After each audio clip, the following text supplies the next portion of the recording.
여러분 안녕하세요. 반갑습니다. 드럼맨TV 홍기입니다. 네, 오늘 여러분 아주 특별한 손님을 오늘 모셨는데요. 이 옆에 노란 머리, 아주 밝은 머리를 하고 계신 분을 한번 소개해 드릴 건데, 국내 호주 유학파 1호, 90년도 중반에 호주를 유학을 가셨다가, 아주 조기 유학을 가셨다가, 유학을 마치시고 돌아오셨을 때가 20대 초반. 우리나라 국내 호주 유학파 1호, 제임스 정희택 씨를 모셨습니다. 안녕하세요. 네. 드러머 정희택입니다. 아유, 희택 씨. 네. 너무 오랜만인데요. 얼마만이죠? 제가 군대를 제대하고 희택 씨는 군대 가시고 15년 만에 저희가 다시 이렇게 한 연습실에서 만나게 되었네요. 진짜 오랜 세월이 흘렀습니다. 어느덧 부록이 돼가지고 부록이 돼서 만났는데, 야, 오늘 한번 또 그 드럼맨 TV에 오늘 아주 재밌는 토픽을 가지고 저희가 한번 지금 자리를 가졌는데, 이미 그 희택 씨가 유학을 가셨을 때가 지금 거의 약 20년이 다 됐잖아요. 20년 넘었죠. 제가 96년도에 갔으니까 23년. 아, 96년도. 96년도에. 96년도. 대단합니다. 제 나이가 어떻게 되는지 정확히 모르겠지만 어쨌든 그때 갔다는 거. 진짜 이 96년도에 가셨는데도 지금 보면은, 그 호주로 드럼을 이렇게 유학을 가신 분이 제 주변에 많지 않거든요. 네. 근데 그래서 호주로 어떻게 유학을 가시게 됐는지 그게 좀 말씀해 주실 수 있나요? 홍기 씨도 이제 저랑 같은 나이대니까 어리신 분들은 당연히 이제 모르시겠지만 그때 90년대 중반이 이제 마이클 잭슨, 머라이어 캐리, 그리고 너바나, 네, 처음 나왔잖아요. 그런 어떤 그렇죠. 굉장히 그 새로운 음악들이 막 나오기 시작했고, 인터넷도 존재하지 않았었으니까 그 당시에. 지금 이게 보시는 분들은 아마 상상이 안 가실 상상이 시대인데 안 가실 거예요. 저분들 나이가 도대체 어떻게 되는 거예요? 이러고 계시는 분들이 계신데, 네네. 그 음악들이 그렇게 이제 새로 나오고 어린 나이였지만 미국으로 가고 싶다. 그러니까 이제 우리나라를 떠나고 싶다. 그냥 막연한 그런 생각이 있었어요. 고등학교 때였나요, 그때가? 그때가 중학생 때. 중학교 때. 중학생 때 이제 어떻게 하셨네요? 사실은 초등학교 때부터 가고 싶었어요. 96년도에 원래는 미국을 가고 싶었어요. 네. 처음에는 부모님들이 그 호주를 제안을 먼저 하셨었어요. 사실 제가 선택을 한 게 아니라 조금 알아보니까 미국이랑 비슷하다 그래가지고 호주에서 어느 도시로 가셨었나요? 멜번으로 가게 됐는데 멜버른? 네, 멜버른으로 가게 됐는데 어린 나이였는데 한국 사람들이 없는 곳을 가고 싶었어요. 새로운 분위기나 환경으로 가고 싶어가지고 추천을 받았을 때 멜버른이라는 나라를 그래가지고 그냥 단순히 그러면은 멜버른에서 그 다니셨던 학교 이름이 어떻게 되죠? 공부를 하셨을 때 어떻게 먼저 어학연수를 먼저 하셨는지. 이제 제가 그 당시에가 이제 중학교 3학년이었기 때문에 이제 고등학교를 진학을 해야 돼가지고 제가 일반 고등학교를 일단 다니시고. 그러니까 고등학교 전이었었죠.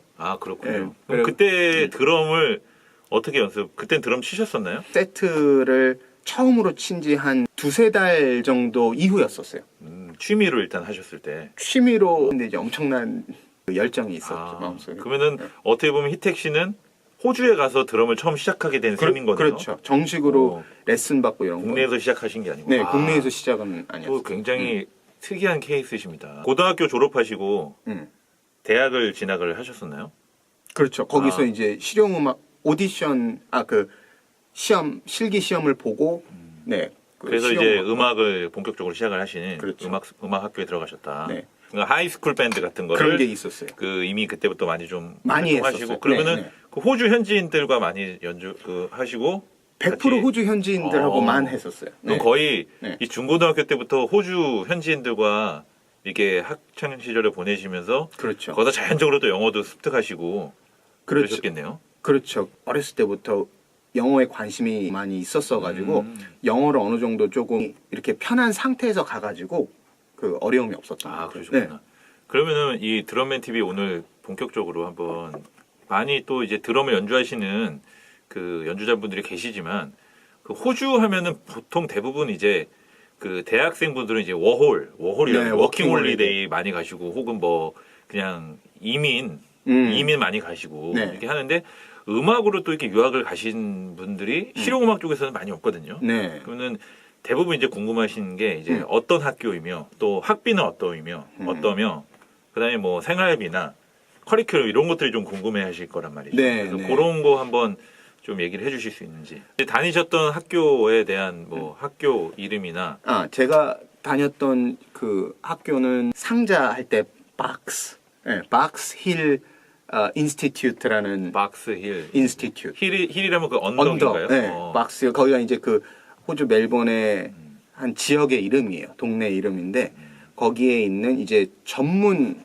대학교죠. 전문 대학교 뭐 컬리지인가요? 네. 그런 컬리지. 개념이고 그곳이 호주에서는 그 실용음악과 중에서도 파퓰러 뮤직, 그러니까 그 재즈 쪽보다는 파퓰러 팝 음악을 공부하는 학교다. 그렇죠. 팝 음악 그리고 교수진도 좀 그거에 맞춰서 구성이 되어 있고 팝신에서 활동하는 그런 분들이 교수진으로 활동하고 있고. 그렇죠. 네. 재즈 학교로는 가장 좋은 학교가 Victorian College of the Arts라고 이제 줄여서 VCA. 네. 예, 거기는 호주에서 이제 가장 좋은 재즈 학교라고 할 수 있죠. 그러면 네. 그 두 학교의 그 투이션 피라 그러죠. 학비. 네. 학비가 어떻게 되죠? 1년에 800만 원 정도, 900만 원 정도 이랬어요. 한화로. 한화로. 네, 왜 그러냐면 호주 달러가 미국 달러보다 훨씬 싸죠. 싸니까. 네, 그런데 그 당시에 10,000불에서 12,000불이었었어요. 아, 1년에. 그러면 이제 네. 그 당시 환율로 뭐 한 800만 원, 900만 원 700, 정도 800만 원. 됐을 것 같네요. 네. 아, 지금은 한번 확인해 볼까요? 아닙니다. 호주에서 이제 그렇게 음악을 시작을 하시고 뭐 여러 가지 또 많은 그 경험들이 있을 텐데 그 유학을 생각하시는 분들이 많단 말이죠. 요새 뭐 이미 뭐 버클리 컬리지 오브 뮤직이나 뭐 미국 쪽 뭐 보스턴 혹은 뭐 뉴욕 아니면 뭐 LA 쪽으로 많이들 가시고 심지어 네덜란드 쪽 이제 뭐 암스테르담이나 뭐 헤이그, 로테르담 이런 쪽으로 많이들 가시는데 아직까지 호주를 많이 안 가셨는데 뭐 호주 유학의 뭐 장단점 호주는 이게 좋다. 네, 이런 거 하나 있을까요? 미국이랑 다르게 이제 무슨 총기 소지나 이런 어떤 그 치안 이런 부분에 있어서 굉장히 조금 안전해요. 그 이제 저도 거기서 거의 10년을 있었지만 네. 단 한 번도 위험스러운 상황이랄까? 어떤 치안이 되게 좋죠. 굉장히 안전. 예. 치안이 안정적이다. 총기 소지는 거기는 불법이고 환경이 너무 깨끗하고 도시 관리를 어떻게 이렇게 잘해서 그런 거겠지만 굉장히 좀 깨끗하고 그러면 거기 유학을 만약에 갔다. 네. 방을 뭐 렌트를 해서 뭐 살던지 해야 되지 않습니까? 네, 그러면 네. 뭐 월세 같은 게 보통 얼마 정도나 되죠? 거기서 생활할 수 있는 방법에 따라 다를 것 같아요. 그래서 보통 이제 유학을 가면 홈스테이를 할 수 있는 방법이 있고 아니면은 이제 같은 목적으로 하숙이죠? 온 친구 홈스테이라고. 하숙 네네. 네 하숙을 할 수 있고 아니면 같은 목적으로 온 분들이랑 집 전체를 이제 렌트를 해가지고 쉐어를 할 수가 있고 네. 룸메이트 같이. 그렇죠. 네. 아니면 하우스메이트 같이 네, 그렇죠. 아니면 뭐 혼자서 이렇게 생활할 수도 있고 하는데 저는 대부분의 시간을 하숙을 했어요. 홈스테이를 했는데 저 개인적으로는 그거를 가장 추천해드려요. 홈스테이를 네. 제 개인적인 견해예요. 왜 그러냐면 왜 그렇죠? 그거에 대한 뭐 얘기를 좀 해주세요. 가장 큰 이유 두 가지는 경제적인 부분이랑 그 다음에 안정 생활 가족 이런 분들이 홈스테이를 운영하는 경우가 이제 많은데 그런 가족들을 잘 만나면 또 만나기가 어렵지가 않거든요. 그러면 요리도 그 삼식이 다 나오고 굉장히 뭐라 그러죠? 삼시세끼라고 삼기. 네, 삼시세끼 맞죠? 네, 다 나오고 삼식이는 집에서 그 와이프한테 새끼 연속 밥 얻어 먹는 거를 삼식이라고. 가족이 있고 어떤 그 아무래도 좀 분위기가 가족적이다. 가족적이니까 가족적이고 예. 그 현지 사람들과 영어로 또 소통할 수 있고. 그런 부분도 그런 게 있고요. 또 있겠네요. 네. 그러면 뭐 현지인 분들 집에서 홈스테이를 할 수도 있고 호주는 또 한국인이 많으니까 뭐 한국 하숙도 할 수 있고 뭐 그거는 본인 선택이죠. 본인 선택이죠. 저는 이제 호주 가족이랑 했었고 그러시구나. 그 경제적인 부분이 그게 이제 가장 도움이 될 거예요. 그러면은 이제 여기서 또 질문 드릴 수 있는 게 뭐 한 달 이제 그런 생활비가 얼마가 최근에 또 호주도 뭐 갔다 오신 걸로 저는 아는데 뭐 아, 요새 기준으로 그 최근도 조금 됐지만 네, 요새 기준으로 한 얼마 정도 될까요? 그렇죠. 월세가? 아, 월 이제 나간 70만 원에서 100만 원 또는 120만 원 정도? 아, 삼식이 다 해주면서 제공되고. 네. 잠 자고 자기 그렇죠. 방 쓰고 네. 어느 지역 또는 이제 그 홈스테이 생각보다 가족이 그렇게 비싸진 않네요. 그렇게 비싸지가 그래서 이제 추천을 해드린다라는 그렇군요. 거죠.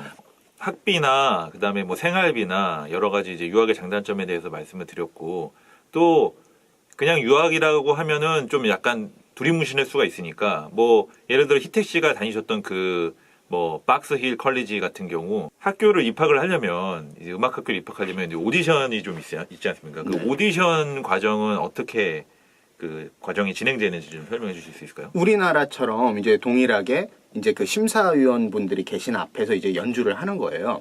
제가 봤던 박스힐 컬리지 같은 경우는 이제 사람들이 많지 않기 때문에 네. 그리고 교수진들이 타이트해서 무조건 최소 15분에서 20분을 봐요. 아, 한 사람당 스타일이 다른 곡들로. 그래가지고 그렇게 전원이 연주를 해야 돼요. 그러면은 한 사람당 15분에서 20분이면은 보통 뭐 곡을 이렇게 준비해 가나요? 곡을 아니면- 다 좋아해 가죠. 그래서 저도 한 4곡을 연주했던 것 같아요. 처음부터 끝까지 다 봐요. 그러면은 그 네 곡을 연주할 때 음. 뭐 우리나라 같은 경우는 이제 입시곡 MR을 준비한다든지 아니면은 뭐 반주자를 드럼 같은 경우는 뭐 베이스만 데려가다든지 건반만 데려간다든지 하는데 네. 거기는 뭐 이렇게 학교 밴드랑 같이 합니까? 아니면 자기가 밴드를 만들어서 가요? 자기가 준비를 해야 되고 그 필수로 그 주어지는 사항이 있어요. 조건이. 그래가지고 뭐 MR곡 하나, 뭐 스네어 드럼 솔로곡 하나, 그 다음에 이제 그냥 드럼 세트 솔로곡 하나 뭐 이런 식으로. 그리고 밴드 이런 것도 가능하면은 같이 이렇게 할 수 있고요.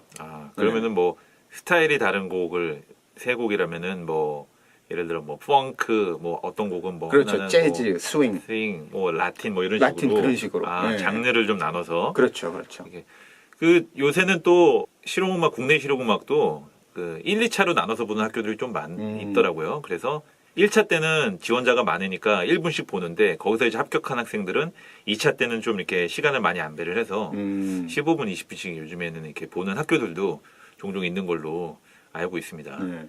희택 씨가 호주에서 이제 공부를 하고 오시고 여러 가지 이제 활동을 많이 하셨는데 어떤 활동들을 하셨는지 말씀 좀 해주실 수 있나요? 네. 교회나 CCM 사역을 많이 했었어요. 활동을 많이 했었고 마지막으로 이제 저희가 본 이후로 제가 이제 군입대를 했고 군합대 그리고 제대해서 이제 인디 밴드들 몇 개 한 거 있고 그다음에 이제 가수분들 라이브도 조금 한 거 있지만 영어를 또 이제 집중적으로 가르쳐야 되는 상황이 있었어요 그 당시에.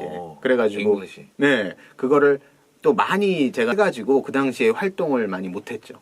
그러면은 지금 영어를 가르치셨다 그러는데 네. 요새 또 뭐 또 요새도 영어를 가르치시나요? 지금도 가르치고 있어요. 지금도 가르치세요? 네, 네.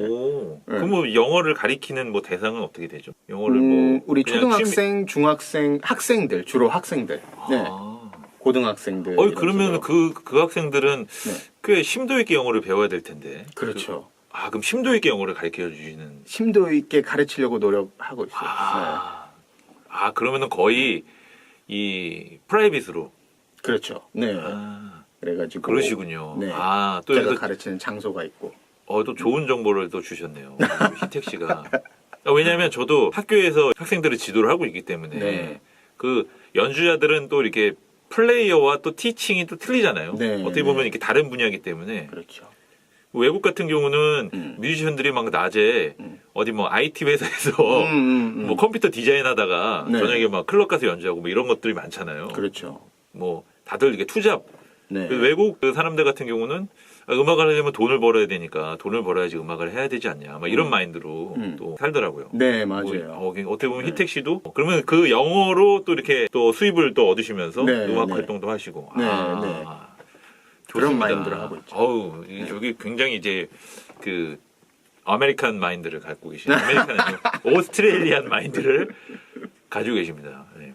또 영어 이름이 또 제임스. 네. 제임스 정. 좋아하는 음악이나 혹은 영향받은 아티스트가 있는지 뭐 좋아하는 밴드라든지 아니면은 본인한테 영향을 줬던 뭐 드러머가 있을까요? 데이브 에클, 네. 비니 콜리우타, 진리죠 그분들은. 하도 많이 모두가 좋아하죠. 그리고 리키 로슨도 영향을 제가 많이 받았어요. 마이클 잭슨 드러머. 네, 드러머 리키 로슨 굉장히 의모 이렇게 헤드에 그분이 우리나라 마이클 잭슨 내한 공연 때 드럼을 친 걸로 저는 기억하는데요. 아, 그랬을 거예요. 아마. 네, 맞아요. 네, 그리고 흑인 드러머. 네. 그리고 그분이 뭐 클리닉도 하셨었고. 네. 그리고 윌 케네디. 윌 케네디. 예, 왼손잡이 드러머. 왼손잡이. 예. 그런 드러머들한테 영향을 받았습니다. 네. 제가 이제 그 영향받았던 밴드나 뮤지션들은 스팅, 야, 스팅. 네, 락 밴드 같은 경우는 뭐 모두가 좋아하는 레드 제플린, 제플린. 에오. 퀸, 그렇죠. 퀸을 제가 전 집을 다 카세트 테이프로 오. 샀었었고, 야, 뭐 대단하다. 우리 다 그랬었었죠. 그럼요. 그죠? 그 당시 이제 8, 90년대 음악들은 많이 다 좋아했던 것 같아요. 네, 본조비도 되게 좋아요. 뭐냐? It's my 네, 네. life. LA 메탈이라 그러죠. LA 그런가요? 네. 네, 보통 이제 약간 팝적인 그런 락 메탈 그런 거 그죠? 굉장히 네. 좀 상업적이고 네, 제가 그렇죠. 이제 그 시기에 자랐기 때문에 음. 그 당시에 있었던 뭐 본조비, 퀸 이런 거 다 좋아했던 것 같아요. 저희는 이 네. 테이프 세대 아니겠습니까? 그렇죠. 테이프에서 CD로 넘어가기 때문에 음악 좀 한다 그러면 같은 반에 락 음악 하나씩 듣는 학생들 항상 있었고, 그렇죠, 그렇죠. 예. 네. 우리 같이 이제 퓨전 재즈 들려주면 이거 무슨 경음악을 들어 맨날 이러고 엘리베이터 음악 여러분. 네. 같은 또 세대에서 음악을 했던 같이 자랐지만 또 다른 동네에서 자랐지만 뭐 듣고 자란 음악은 다 비슷했던 것 그렇죠. 같아요. 네. 네.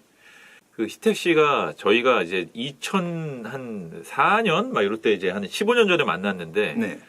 그때 이제 그 닥터 드럼에 막 영상 한참 이제 업로드되고 그럴 때 네. 되게 이렇게 웨클 같이 치는 그런 스타일로 한동안 이제 영상이 많이 올라왔었거든요. 제 기억에. 아 혹시 전자 드럼 영상? 아 맞았던 것 같아요. 아, 네, 네, 네. 그래서 음. 그러면 희택 씨가 음악을 하시면서 뭐 여러 가지 활동을 많이 하셨을 텐데 그때 한참 활발하게 활동하실 때 재밌었던 뭐 일화나 뭐 에피소드나 뭐 그냥 경험담 같은 게 하나 있으면 말씀해 주실 수 있을까요? 처음 음악을 이제 활동을 시작했을 때 어떤 제 실수 이야기를 좀 해도 괜찮을까요? 실수 이야기를 좀 실수, 하고 네. 경험담 뭐 실수가 있으셨나 보죠? 그렇죠. 아, 그걸 통해서 또 큰 걸 배웠죠. 좀 이렇게 그럼 그 얘기 좀 한번. 군대를 막 제대하고 우리나라에서 첫 활동을 하는 거죠. 네. 그래서 그 당시에 좀 굉장히 인지도가 있으셨던 인디 뮤지션에게 어떻게 우연히 이제 세션이 들어오게 돼서 네네. 이제 공연을 한 10여 차례 정도 이렇게 하게 됐어요. 그런데 페이 이야기도 있었고 그런데 이제 저는 이제 그 페이가 이렇게 있을 거다라고 예상하고 뭐 처음 공연이니까 되게 신나고 설레고 열심히 해야지. 열심히 해야지. 그리고 나도 뭐 이제 데이브 에클이 된 것 같고 세션 뭔지 알죠? 네. 네, 그래가지고 굉장히 좀 약간 거만도 있었던 것 같아요. 네. 그 공연 페이 전체의 한 절반 정도밖에 못 받았던 것 같아요. 그리고 나머지 절반은 받지 못하고 그거에 대해서 이제 제가 불만이 쌓인 거를 좀 표출을 한 게 표출하셨군요. 네, 그게 이제 좀 후회되고 결국 그것 때문에 이제 저도 활동을 그분이랑 이제 근데 더 안 하게 됐고 만약에 공연을 10회인데 절반을 못 받은 건 그 얘기를 해야 되지 않나요? 저도 그때는 그런 줄 알았는데 예전에 지금 현재 미국에서 활동하는 굉장히 유명한 이제 로버트 쿠케라는 그 분이 이야기하시는 로버트 거예요. 쿠케. 네, 로버트 네, 쿠케. 로버트 쿠케, 네. 예, 이름이 좀 독특한데 그분이 인터뷰하는 걸 제가 듣고 네. 굉장히 깨달은 게 많아요. 저랑 똑같은 상황에 있었는데 그분은 정반대의 어떤 그 접근을 하면서 이제 이렇게 굉장히 기회가 많이 생기는 자기 경험담을 이야기를 했거든요. 그 경험담이 무슨 이분이 이제 캐나다 출신인데 미국에서 활동을 하고 싶어가지고 그냥 맨 땅에 헤딩으로 이제 LA로 왔는데 아무 인맥도 없고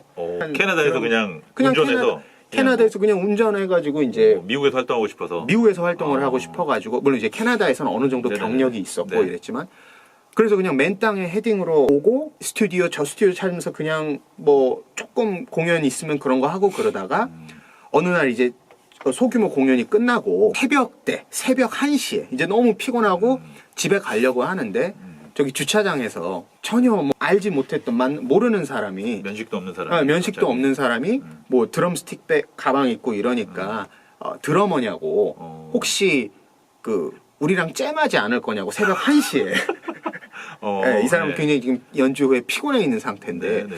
근데 이 사람이 이제 갈등을 했다라는 거죠. 그래가지고 그 할까 말까 하다가 지금 여기는 LA고 이러니까 내가 최대한 긍정적이어야 되지 않을까 해서 잼을 했다라는 거죠. 2시간 동안 이제 잼을 하고 연락처를 서로 교환하고 그냥 이 사람이 누군지 몰랐던 거죠. 이 로버트 쿠케는 이 같이 잼했던 사람이. 그리고 이제 헤어졌는데 몇 주 뒤에 그 사람한테 연락이 왔는데 이 사람이 굉장히 유명한 그 뮤지션의 뮤직 디렉터였던 거예요. 아, 뭐 네. 프로듀서 같은. 프로듀서 굉장히 정말로 세계적인 뮤지션의 그래가지고 네네. 이제 그 어떤 데모곡을 녹음을 의뢰를 했다라는 세션을 거죠. 부탁을 했네요. 세션을 네네. 부탁을 했어요. 너무너무 설레이잖아요. 이제 그 사람 입장에서는. 그래가지고 이제 스튜디오로 가서 최선을 다해서 이제 곡을 연주를 하고 나왔는데 이제 보통 이러면 돈을 안 줬구나. 그렇죠. 어. 돈을 또 돈 얘기를 미국은- 클리어하게 안 했네. 돈 이야기를 안 하고 그리고 아. 우리가 이렇게 알잖아요. 미국은 당연히 이제 돈을 주겠지. 그렇죠, 근데 그렇죠. 그 얘기가 없었다라는 거예요. 그냥 수고했어 이러고 그런데 오케이. 예, 그냥 그렇게 Well done. well done 그런 식으로 그리고 웃기만 하고 그리고, 그래가지고 네, 그래서요. 갈등을 했다라는 거죠. 재밌네요. 네. 이 이야기를 할까 말까, 아, 돈 얘기를 할까 말까, 돈도 없는데 캐나다에서 막 아, 와가지고 그렇죠. 막 그 친구 집에서 얹혀 살고 네. 뭐 그랬나 그랬을 거예요. 그래서 근데 이야기를 안 했대요. 안 했구나. 네, 네. 뭔지 모르겠는데 네. 하면 안 될 것 같아서 안 하고 몇 주 뒤에 그 사람한테 또 연락이 왔어요. 오. 똑같은 의뢰, 이제 그런 그 아, 데모 데모 녹음. 녹음을 하는 거. 또 페이 얘기 안 하고. 또 페이 얘기를 안 하고. 아. 그래가지고 네네네. 이 사람이 이제 조금 당황도 하고 이거 조금 아닌 것 같은데 그런데도 안 했대요. 아, 두 번째 녹음 세션이 데모 녹음 때도 얘기를 안 했다. 그 그때도 사람이요? 페이가 없었는데 얘기를 안 했대요. 아. 그리고 그냥 왜 그랬을까요? 그러니까 굉장히 심하게 긍정적인 사람 같아요. 어쨌든 뭔지는 저도 뭔가 더 큰 그림 빅픽처? 뭔가 빅픽처를 그런 게 그렸나? 그런 게 있었을 수도 있겠죠. 빅픽처를. 네. 아. 그리고 이제 집으로 갔는데 몇 주 뒤에 그 사람한테 또 연락이 왔대요. 그러더니 에이, 뭐 근데 이번에는 네. 그 데모곡을 요청하려고 연락이 온 게 아니라 네. 이제 그 사람이 맡고 있는 그 아티스트 네. 그 사람 공연 전국 이제 투어 진짜 이제 세션 예 그거를 할 수 있겠냐고 이제 연락이 온 거죠. 그리고 그 공연을 시작으로 이제 이 사람의 미국 그 커리어가 이제 쭉쭉 뻗게 된 거예요. 그 사람이 뭐 어떤 아티스트의 뭐 다이렉터였나요? 뭐 되게 유명하다고 아까 아티스트 얘기는 안 해주셨는데. 아는 누구나 알 수 있는 그런 이제 아티스트 뮤직 디렉터였던 거죠. 그래가지고 이 이야기를 제가 이렇게 가만히 들으면서 그 20대 때 그 당시 제가 했던 행동이랑은 또 이제 너무 다르다 이런 좀 생각을 했었죠. 뭐 네, 그게 옳고 네. 그름을 떠나서 약간 좀 뭔가 심도 있고 뼈가 있는 그런 경험이네요. 또 이 네. 항상 돈 문제가 예민한데 어떤 상황이 있을지 모르지만 이건 시청자들이 알아서 판단해 줘야 될 것 그렇죠, 같아요. 그렇죠. 네, 네. 이런 상황도 있었다. 네 그런 상황도 네, 있어요. 그 제 개인적인 개인적인 지극히 네. 히택 씨의 개인적인 의견이었습니다. 네, 네. 제가 항상 인터뷰를 할 때 질문 드리는 것이 있습니다. 앞으로의 본인의 드림, 꿈. 꿈, 혹은 본인의 앞으로의 행보, 음. 예, 이런 것들을 좀 간략하게 좀 말씀해 주시면 그렇구나. 좋을 것 같습니다. 이렇게 단기적으로 그 재밌는 프로젝트가 있거나 연주가 있거나 하면 그 마음이 가는 대로 하나씩 조그맣게 하나씩 하려고 해요. 그게 제 계획이에요. 네, 여러분 오늘 그 드럼맨 TV 또 특별한 게스트 분을 오늘 모셨습니다. 또 제임스 정희택 씨를 모시고 호주 유학에 관련된 얘기를 오늘 들어봤습니다. 네, 오늘 드럼맨 TV 홍기 이렇게 정희택 씨를 모시고 호주 유학에 관련된 얘기를 들어봤습니다. 마지막으로 저희 드럼맨 TV 홍기에 한 말씀 해주시고 해주실 수 있나요? 네, 너무 더 즐거웠는데 좀 더 좋은 정보를 드렸으면 했는데 조금 아쉬운 점이 있네요. 오늘 인터뷰 감사드립니다. 네, 감사합니다. 번창하세요. 감사합니다. 네, 영상이 좋으셨다면 네. 구독 버튼 꼭 부탁드리겠습니다. 지금까지 드럼맨 TV였습니다. 감사합니다.